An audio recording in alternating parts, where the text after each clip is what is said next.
just in our own experience, it's really great to have access to the things you want, but be able to find a place that is comfy for you that you can call home. And I think, Yeah. going back to what made us comfortable coming from the city and having been there for a really long time, not as long as you, but 10 or 12 years, we wanted something that felt somewhat familiar to that, but also had its own flavor, right? I think we found that with Uptown Kingston because, we have space, but we're also close to other houses. We have a great relationship with all of our neighbors. We have that community sense where you can walk out the door and see people and like walk to a coffee shop and have that experience. And neighbors are everything. Neighbors are everything. Down in the valley, moved up from the city. It's a new way of living and I'm trying to get used to it. One park poodles have an ounce of an idiot. Ordered a Manhattan and they call me a Cidiot. At first I hurt my feelings, but it's kinda got a ring to it. When you move to the country, they can tell when you're new to it. I'm looking at a place, but I'm trying to keep fitting in. It takes too long to be a local, so for now I'm a Cidiot. Hi, Drew. Hey, Matt, how are you? I'm good. I'm overwhelmed. We're in your studio, which is very professional. Oh, thank you so much. I'm an amateur.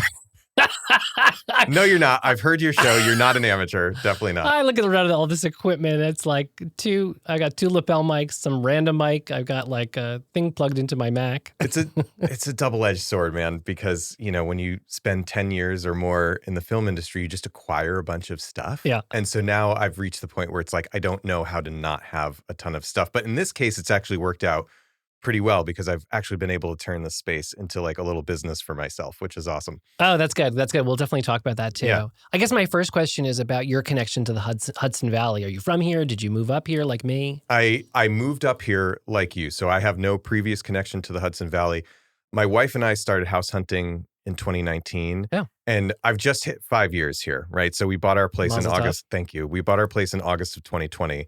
And now 5 years in, I've stopped quantifying to like longtime locals that I was not a COVID panic buyer, that we were actually trying to buy a house. Everyone says it to you with the look in their eye. I know, man. But truthfully, we were starting to look in 2019 towards the end of the year. We started up in Hudson, actually, and had to walk away from a place up there, which worked out for the better. I think it was a little too far for us. And we actually wound up in Kingston the weekend that everything started locking down. So we kind of got stuck here. So we hunkered down in a couple of Airbnbs and then wound up getting a short-term apartment rental when we really decided that, no, we're going to hunt for a house here. We really like the town, even with everything being locked down and we had no previous experience. Like we really dug the city of Kingston. Yeah. So that's kind of how we wound up here is we knew we wanted to buy a place. We were getting priced out of the city. It was either buy a studio apartment in the city or buy a standalone home outside. We wanted to, not only have some space, but get married, have a kid, all that stuff we've done. Yeah. So it's been a really great experience. And now 5 years in, we're like, okay, yeah, we're like in the groove of the Hudson Valley now. Right. And what do you think about Kingston? I love the history. I love the architecture. It's a little bit, I'm in Hudson, so this has got a little more gravitas. There's a little more here. I really like it. From a history standpoint, like I grew up in a Revolutionary War town in Connecticut. So I grew up in Jersey. I grew up in Newtown, Connecticut, and the main street, which I grew up not too far from, it's all like Revolutionary War homes and lots of old buildings. So that's kind of in my blood. And I'm a history buff. I dig all that stuff. So I think, historically and geographically, it's a really interesting place to be. We had always heard that it was kind of like a haven for creative people. That's what we heard, right? Yes. We didn't really know. And we've definitely found that to be true. And the more time that goes on, the more you realize just how many crazy talented and like interesting people there are here, especially in Kingston. I don't know why exactly. Just from my past city life brain, I'm like, well, there's not a totally great reason for Kingston to be this like magnet because it's not on a train line. Like it's not easily accessible by public transit, although there is the bus, which is great. I like the bus. I like the bus too. And I can walk to the bus station. The bus is my backup when the train's... Yeah. But it really does have this like gravity to it, the city of Kingston. And there's so many interesting people here. And there's so many great opportunities to like build and have community here as well. So I think that's really part of the draw. And I've only seen it grow more. Like I, when we moved here and we kind of bought our place and all that stuff, it's like we thought we were kind of at the top and everybody was kind of having some sort of COVID hangover where they're like, oh, run away to the Hudson Valley, and Kingston seems cool. But it continues to grow and change, I think, Yeah. for the better. And there's like 3 different neighborhoods, which is kind of interesting. There's the Stockade where we are now, which is Yeah. the super historical with the covered walkways where like Kinsley Hotel is. Then there's down by the Roundout, Mhm. right, where that cute wine shop Brunette is. Yeah. And some like on the water. Yep. And then there's that Middletown. What's a Middletown called? Midtown. Midtown. Yeah. And that's been like really evolving and really changing. And they put in the traffic circle and they're trying to spruce that up so it's not so sketchy. Yeah, yeah. I mean, it still has its pockets, but I mean, there's really a lot There's good going on. restaurants. Lots of great restaurants. The Performing Arts Center is down there. Across the street from that, there's the Westkill Brewery Tap Room. Yeah. The Center for Photography Woodstock opened up their new building not too far from there. And it's this whole huge old industrial building that has galleries on the first floor and they're putting in darkroom spaces. And there's a lot of, from my limited amount of knowledge, because most of my time is spent either working or with my daughter. So it's like my time out in the community is limited right now, but there's really been like this influx of businesses and opportunities in Midtown and an effort to like really like build it up. Yeah. Yeah. And I mean, Kingston's probably very creative because there's a big music scene here. Huge. It probably has the Woodstock halo. Probably is location because it is pretty close to the city. You're near north of New Paltz and things. But I mean, there's so much changing here. And I think across the river, where I started and stuff is a little, bougier and stuff. So you kind of, if you want a little grit, I think you've got to come here. Yeah, and Hudson. the thing that I find interesting and unique about Kingston is if you want to get to any of the places out west in the Catskills that, people want to go to or visit or whatever from the city, it's like you're going through Kingston. You're getting off the thruway and you're driving west through here. So it is kind of the hub that people have to move through to get to those places. And I think because of that, there's a trickle of people doing some exploration here. And what about so was adjustment hard for you? Like, let's talk Cidiot stuff. Like, did you have to get acclimated? Was it very easy for you? Do you feel like an outsider? I don't feel like an outsider anymore. Great. I did for a little while, and that was all internal. That had nothing to do with any external. No one said anything to you? No one said anything to me. I'll put it to you this way. I was convinced, even though I knew moving upstate was the right move for many, many reasons, I was convinced that when we moved here, I was like, okay, I'm never going to work again. For background, I've worked in film and video and commercials for over 10 years, primarily as a cinematographer. So my primary source of income has been working on set, filming things, right? And I was convinced that I was never going to work You couldn't again. get work up here by being Correct. up here. Correct. Disconnected from society. A little bit. Or disconnected from the industry. Yeah. Right. It's been an interesting experience because on the tail end of COVID, maybe the 2 years following COVID, because nobody had made anything or really produced anything, everything felt pretty normal. Like productions picked back up. I was traveling to and from the city a lot because there's still a lot of production that happens there. But I was still getting work. And now in the years since that, things look a little bit different. Production for me has slowed down a little bit, but then, other opportunities have come up, like, building this space and having local clientele come in, or, a lot of times I'll have actors or authors in here and I remotely connect them to another larger show or radio station. And so there has been a balance, but surely I'm still working and, I'm not. I thought there is production up here, like Severance shoots up here and Yeah, TV shows and there is. So I live in Hudsy, the online. I live in a world that the bigger shows like Severance and anything HBO related or studio films, those are all union productions, which I'm not a part of. Oh. So it's kind of a different sect of people. I have a couple of friends I know who work on Severance. One of them just bought a place for his mom up here in Kingston. So there is a healthy production industry, but I think the trend is less frequent productions and kind of smaller scale. So I've had to supplement a little bit, and also some of that is personal choice, right? I want to be at home with my kid more and have like a slightly different lifestyle. All that being said, there's definitely opportunity, especially if you're a creative person, to live and work in the Hudson Valley that I was not aware of before. Yeah. Yeah. And what about where I'm sitting in the studio? Have like famous people come through here? Have people sat in this chair that I'm in right now? I've had some actors and authors you would definitely recognize in here in the past, which is pretty cool. One of my retainer clients for the studio is big in the if you want to call it life coaching space. She definitely like actually gets stopped by people every week at the Really? local coffee shop. Yeah. So there are people of note here that you would definitely recognize that roll through here kind of regularly, which is cool. Can I leave a note for them? You could leave a note if Like, you wish. come on, Cidiot. Sure. I'm happy to send people your I'm way. too nervous around celebrity. I can never ask them like directly. Like I lived for years next to Ethan Hawke in New York, and I never had the courage to talk to him. But Brian would, and we see Malcolm Gladwell all the time, and Brian like talks to him, and I'm like so chicken. Like I don't know what's wrong with me. Some cowardice. How long were you in the city for? 25 years. Yeah. We lived next door to him for 10 years.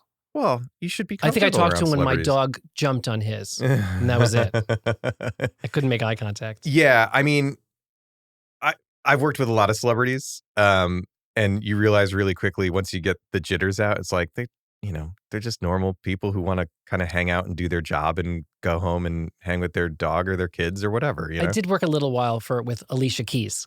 I have also worked with Alicia Keys. Oh, really? Yeah. And so I don't think she's a regular person. Like she's just so glamorous. She was so gracious. We were working, it was in advertising, and she was the BlackBerry in-house creative director, and I was the BlackBerry out-of-house creative director for Publicis. And so we had a nice time. We met a few times and some phone calls as she got off stage in Sao Paulo. It was like, she was hoarse, and she's like, "I'm so sorry I'm late." Yeah. I'm like, "It's okay. I was doing laundry and you were in front of 400,000 people or something." Yeah. I shot something for virtual instrument company that she partners with called Native Instruments. And so I think this was 2 summers ago. We did an interview with her and some in-studio stuff at her studio in Chelsea, which was a very late night. So I can't say that she holds normal hours, but she was very gracious and very kind. Oh, that's cool. Yeah. That's cool. So what about podcasting up here? How did you get into that? Because I could talk about podcasting all day. Yeah, podcasting up here happened because of COVID. I have been an avid consumer of podcasts for a long time, riding the subway to and from wherever I was going. And during COVID, I just needed a project, right? We had bought our place. So I didn't start until after we moved into our house. And I had this mostly finished basement where I'm like, I should do something, right? So I started podcasting because I had a list of people I wanted to talk to. And I figured an easier sell to get access to people that I want to have conversations with is say, "Hey, I have a podcast. You know, do you want to come on? Right. We'll distribute it. And if it does something cool." And, people always want to talk about themselves, not in a negative way. It's just, kind of human nature. So that's where it started. And it started mostly with like filmmakers and photographers and things like that. And I've kind of slowly expanded and branched out into talking with different creative professionals and people who lead creative lives, both here in the Hudson Valley and, mention the name country. of your show so people know. Sure. The name of my show is No Set Path. Yep. Ironically, there are 2 shows named No Set Path on podcast feeds. I was the first one, and I own the copyright, for the record. I'll put a link in the show notes. Yeah. It's No Set Path, Creative Entrepreneurship Growth Stories is kind of the tag that I have there. And I've started talking to still filmmakers and photographers, but, marketers and people who are involved with social media, more musicians, people who run like nonprofit organizations, anybody who kind of like ties back to leading a creative life. And what I really like about the title No Set Path is I'm very passionate about the idea that like no 2 roads to anywhere are the same. Everybody's path looks a little bit different. And mostly because I've lived that. Like if you told me 20 years ago, this is where I would wind up, I would have told you you're crazy because I was going to be a musician, Matt. I was going to be a touring rock star musician. Clearly, that has worked out. You still could be. Well, what do you play? I sing and play guitar and play some bass and a little bit of piano, enough to get me in trouble. Yeah. That's great. I mean, I think I found that the same thing true about careers. No Set Path is that I have another show for the marketing industry called Rising, and it's about marketing careers. And almost everyone we've interviewed really didn't necessarily set out to do exactly what they're doing. And everything is, I think someone referred to it as, there used to be the ladder, you climb the ladder, but now it's more like a climbing wall. Yeah. And really the way to move forward is sometimes to move sideways. Sometimes you have to go around a different direction. And I love that metaphor because I think it's really, too. it's still about having a little bit of intention. Like there's Yeah. things you want to do. There's a bucket list of maybe things. I have a huge bucket list. I'm always doing Same. projects about it, but it's not always a straight line, a ladder up. It's sometimes it's a rocking, and I've never done climbing wall. I can't get 5 feet off the floor. I'd fall. But I'm too afraid. Maybe with a harness. Yeah, I would do it with a harness. You could safety yourself in there, I think. I could safety I've never pin done it myself. either, so I'm just assuming. Yeah, there's probably one around here. Right? There's Mustang's climbing gym down in Kingston Plaza, just opened really? not too long ago. Yeah. Okay, so we'll go after the show, and we'll just go sideways. Right.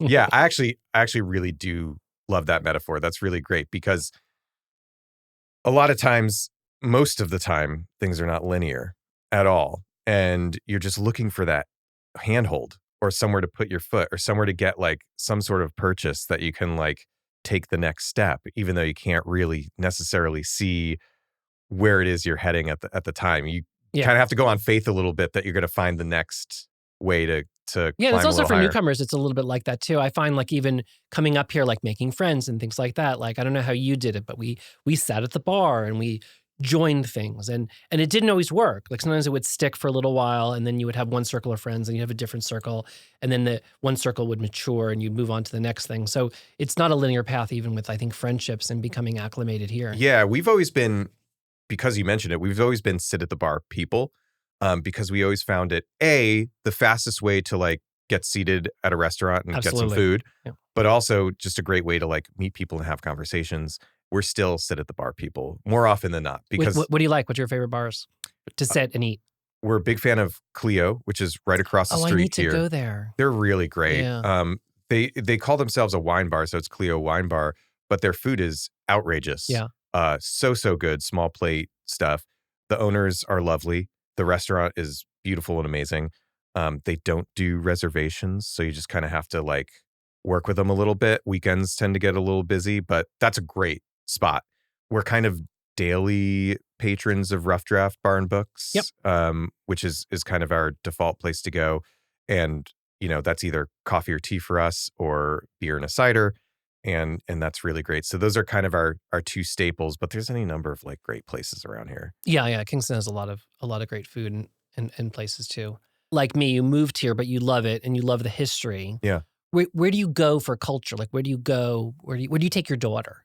Do you go to Ashokan Reservoir? Like what are your go-to places? Yeah. So most of our go-to places right now are kind of in Kingston proper. Like because we live pretty close to Uptown here, we like to walk her around there, and she has her regular places she likes to How go. old is she? She's 3.5. Oh, okay. Yeah. But we do take her out to Ashokan.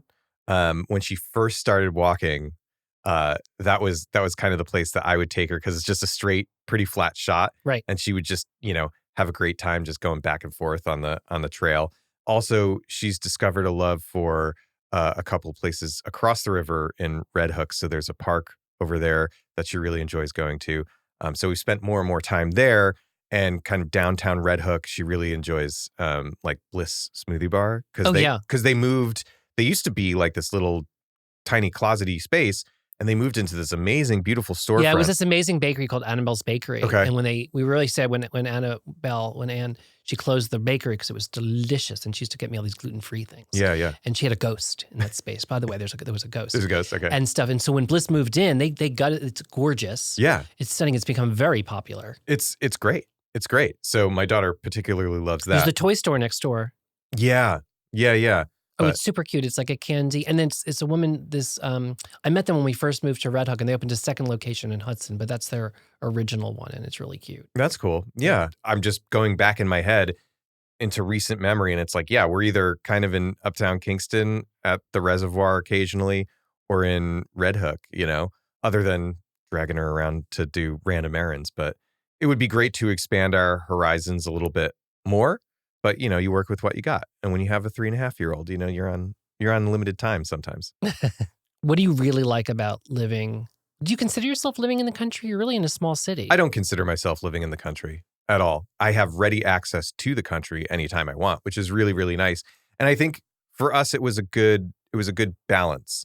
When we were really digging into house hunting around here, we were looking across the river in Red Hook at a couple of places. And while it was beautiful, and I still love going over there, I think for a daily like day in and day out existence. We really like being in sort of a more condensed community, something that's walkable. I definitely don't consider this the country. It's country light, right? You know? Yeah, Red Hook is a little more country too. Red Hook's also very good for kids. I mean, the school districts, is famously good in Red Hook and I've in heard Rhinebeck. nothing but amazing things about the schools over there. Yeah, I thought we sold our house in Red Hook. We put in the market in June, and I really thought we'd be able to like sell to Yeah. some family wanting to start school in September that had been waiting on the sidelines. And we didn't sell to a couple with kids. We sold to somebody who's actually a musician. Oh, okay. And he took my goat shed and turned it into like a little music studio, which That's is cool. super cool. That's it was great. great use of this little. We had an outbuilding. See, that's the one love thing I wish I outbuildings. had An at our outbuilding? place. Yeah, we have a detached garage that has no power, and that's about it. You know, I wish we had a little bit more space and an outbuilding for something like that would be amazing. But it's an okay Maybe you could get a trade-off. weekend place in the country. Let me just check my bag of money over here and figure out how to do that. Oh, out by Phoenicia, Margaretville. Oh or, yeah, where the world ends. Where the Livingston world- Manor. Yeah. Man, I haven't been out to Phoenicia in a minute. We used to go to Phoenicia Diner like kind of regularly. I feel like it's time for another visit. Rather, Yeah. another place I forgot to mention across the river that we go to regularly, especially in fall. We like to go to the farms over there. We went to Grege Farm. Yeah, Greg Farm. Is it Greg? I thought it was Grege. For years, I lived around the corner. For years, I pronounced it Greg. And Yeah. it's really Greg Farm, but it's spelled Greig. See, this is the thing I can never They have figure the little out. baby goat still? Still have the goats. That's so cute. This is the thing I can never figure out because, like you said, you live in Cairo, but it's spelled Cairo, right? It's all screwed up. And like I'm in Claverack and I can't say it right. Right. So pronunciation. Ackerd. Thank you. Pronunciation versus spelling of words it's questionable up here sometimes. I don't even think it's like a bougie thing. I think it's just a dumb thing. You know what I mean? It's just kind of like, it's just like somebody just didn't get the memo. Right. And then that just kind of disseminated throughout the region. But anyway, Greg Farm, thank you for correcting me. We go to regularly in the fall because they have a really great pumpkin patch. Yep. Which my kid loves. And everybody's always been super great to us there. We just went, this past Halloween season to get a bunch of pumpkins. And Nice.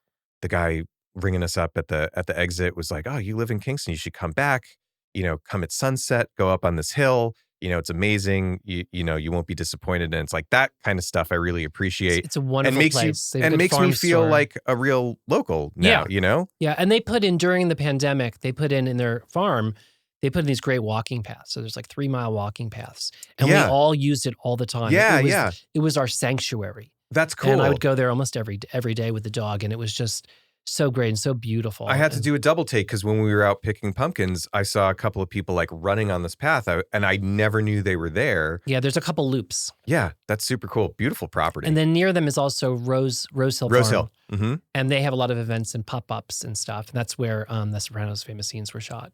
Oh, is it? Yeah. Oh, that's cool. There's where they buried the bodies in the country. Are they still there? Probably. Out in Ackerd, right? Or out that way, there's Westman Orchard and Arrowwood Farms, like kind of on that same. Oh, Arrowwood, yeah. Yeah, kind of same road. And those are really great, like family-friendly, kid-friendly places. It's like there's a lot to be had up here for sure. Yeah, I'm all about the farms. I've interviewed a few farmers and I don't think I'd be a farmer because I don't really get up that early, although I heard it's really the dairy farmers that do that. Uh-huh.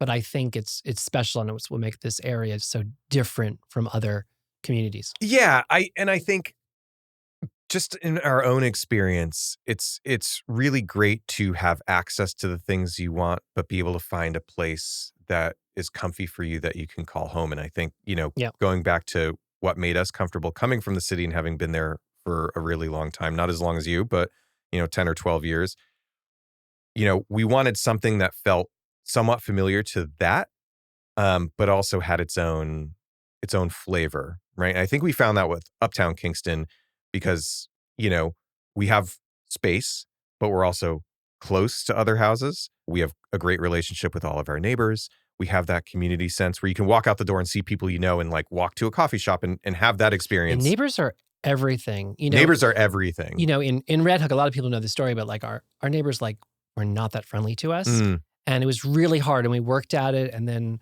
we did something very Cidiot, and then nobody was talking to us. But then in our new place, we're really friendly with neighbors on all our sides. Yeah. And it's such a pleasure. It makes it so reassuring, especially during dark winter nights. Yeah. Just having a community of people to lean on is really great. And we live on a corner, so we kind of get the bonus of being friendly with the neighbors on both blocks that we're on, which it's funny because a lot of them don't know each other. Yeah. But we know everybody. So it's really interesting and a cool dynamic. Do people think like you're like a famous cinematographer and they want to be introduced things? No? Absolutely not. So I'm the only one that's begged for their own feature film? Yeah, I'm the pretty much. first? You're the Oh, first. okay. What about podcasts? Like, do you have a favorite like local podcast? I did a write-up about a bunch.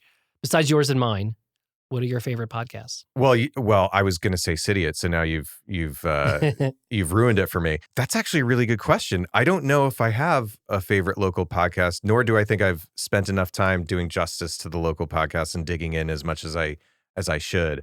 So there's a few that I really like. So the Valley Girls are great. I've heard great things about We did Valley a Girls. crossover with them like you and I are doing Yeah. too. Brett Barry's Catscast, the Catskills podcast. He and I did a crossover. He's Yeah. great. His voice is like butter, and he's a sound engineer. So Yeah, that's great. his quality is unbelievable. You guys should have like an editing off or something. Yeah, I have an email out to him. Oh, you do? Yeah, That's good. yeah. And then there's a new one called Hudson Valley Unleashed or something. Oh, yeah. It's like the guy that owns the restaurant in Rhinebeck and one on a radio station. So it's like three popular Okay. guys Cool. that they have the show, and they bring on a lot of well-known people. Okay, yeah, I just heard about that. Yeah, and Like then there's the some other day. local ones that are really good. Like I was on the Rhinebeck Scoop, which is kind of recorded at a local radio station in Rhinecliff, which is the Sure, hamlet yeah. by the train station too. Where that was near super the fun. where near the train station In the is coffee that? place, Oh yeah, in the across back, the they have a street. little It's in the studio. back. That's right. they I have forgot about it's that. not as big as your studio. No, It's no. really small. It's been a minute since I've taken Amtrak from there, but Yeah. yeah, I remember. So Radio Free Rhinecliff broadcasts out of there, Cool. and they record a lot of their things as That's shows. a cool little spot. Although I don't always consider a podcast that's a radio show a podcast. You know what I mean? Like a radio show converted to a podcast is fine, but I don't know Yeah. if I would consider it a podcast. Yeah, it that does bring up the whole topic of like local radio, which I'm not super I tied love in local with. radio. Yeah, I'm not super tied in with, but I've done a couple of interviews over at like for other shows over at Radio Kingston. Yeah. And that's a really cool thing in the area. And there is that kind of crossover where it's an interesting space because it's getting broadcast out on the radio, but now in 2025, everything is, recorded and, streamed digitally. So it is a really interesting crossover. My friend Blake, who I've had in here on my show, he runs Cinema Kingston, which is a weekly radio show that I've gone and guested on. The Hudson folks used to have a show over there, so I've gone and done an interview with them. Oh, great. But that's a really cool space, man. There was a lot of investment money that went into that building, and it is a proper radio station. It is on Broadway in Midtown Kingston, Yeah. in a very busy part of town, and you can't hear anything. Like, Ooh, I'm going to walk in there and It's- meddle around. yeah, it's a beautiful space. It's a beautiful That's space. nice. But I love the little local radio stations that pop up. I forgot all about that place in Rhinecliff. It's super cute. In Yeah, the the back one of in the Red coffee Hook, shop. WKZE, Mhm. I actually worked out of during the pandemic. Cool. I rented an office there, Nice. and I got to be around radio people because my first job was as a copywriter for radio commercials. Okay. So I feel like I grew up in radio. Yeah. So I have a really close, like emotional relationship with the ear. The ear. Yeah. Yeah. Yeah. Well, so this totally makes sense that you've I know, I'm gotten very into intimidated. We're podcasting. doing video too for this, which I never do. Well, you look great. It's going to be fun. Thank you. I hope Yeah. so. Yeah. I just hope I was do more video. You can always come I here. think it requires more preparation. Oh yeah, I can come here. You can always come here. It's lit and ready to go all the Maybe time. we'll do special episodes here Big fan with celebrities. with celebrities. Thanks so much, Drew. Yeah. Thanks for having me, Matt. Really appreciate it. Down in the valley, moved up from the city. It's a new way of living, and I'm trying to get used to it. 1 park poodles, half an ounce of an idiot. Ordered a Manhattan, and they call me a Cidiot. At first I hurt my feelings, but it's kinda got a ring to it. When you move to the country, they can tell when you're new to it. I'm looking at a place, but I'm trying to keep fitting in. It takes long to be a local, so for now I'm a Cidiot.